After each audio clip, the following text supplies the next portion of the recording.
ever thought, how do I stay feminine when I have to be strong, fix everything, lead, and survive? I don't have all the answers, but I want to share my journey and maybe support you in yours. Hi, I'm Sandy. So I've been going back and forth today. I've been watching Taylor Love, I think it is. I'm going to link whatever I can find of his below. And he's talking about the man's brain, the masculine. I'm all into masculine and feminine energy right now, and not that, but a lot of things have come loose since I posted the video I did last week on uncovering some more things, getting unstuck, or I think it was having to do with the memory keeping you stuck, or a moment, and finding out more that in that moment, in that video, I'll just summarize it super quick, is the fact that it made a life commandment.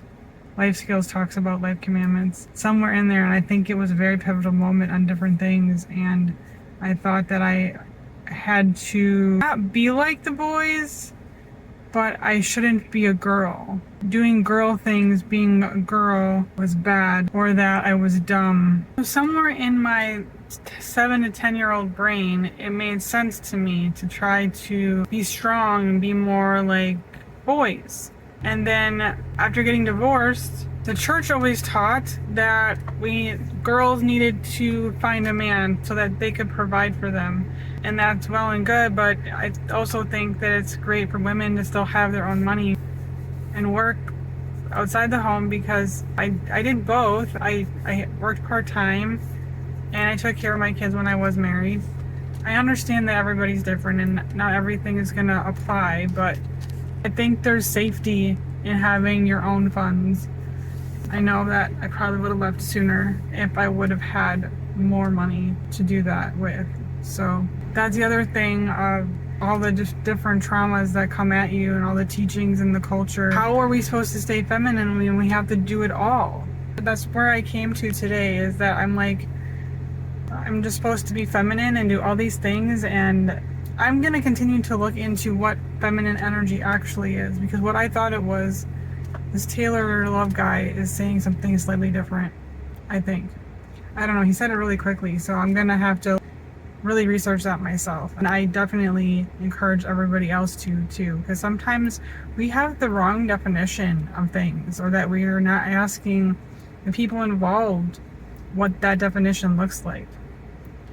I know that he talks about, and I love how he draws it out, but I'm very aware that opposite polarity, a very masculine man is going to be very magnetically attracted to a very feminine woman.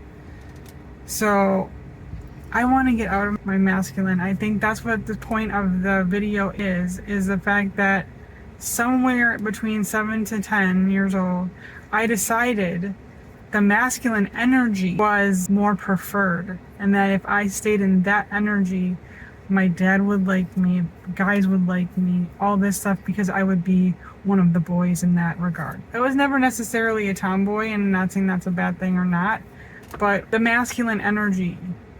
And now I don't want to do that. I never had the opportunity or the modeling of what true feminine energy is, or maybe I wasn't paying attention because I wanted my dad to pay attention to me, and I wanted my dad to love me and not make fun of me and laugh at me like he did in that video. The other thing is what I was trying to say too before was the cultural mixed messages. We're supposed to be strong but not too strong, we're supposed to be feminine but also self-sufficient, and we're supposed to wait for men but we're also not supposed to need one.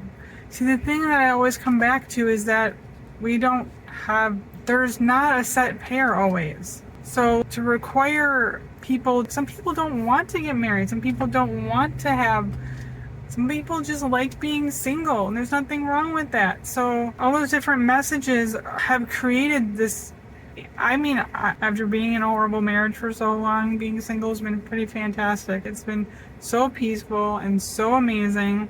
But it's also isolating, and that's what I wanted to get to in this message today, is the fact that when we're expected to do all these things, provide, lead, fix, and be feminine, it gets extremely exhausting, and then you don't know what to do with yourself anymore. Like today, I'm just like, I don't even know how to be at this point. I have to work to have my house. What I've been doing lately is listening to my body. I've been getting better at that, and I think that's huge in the feminine embodiment space, which I'm super curious about. So right now, what I'm feeling is more isolation, and I think that's why I wanted to come on here and say that you're not alone if you're feeling isolated, and that you feel like you have to do everything and everyone's telling you to, giving you mixed messages. One of the things I was listening to today, they were talking about how they made mention that of being resourced, and one of the things that being divorced and being single and being happy about being single right now is that, and feeling isolated is the feeling of lack of resources. So that's what I wanted to come on here, and I just spent an hour or so in this amazing webinar that was talking about how it's just a community. That's the thing I've always wanted to do, is create a community of like-minded people that we can pool our resources. So that's just one support that we don't have to think about. I think that was cool. I think that's one of the things the church sort of got right, and I think that's one of the things I also miss is the community aspect of it, is having that support. But I want to support where there's no judgment. There's just love and support and just being there for each other.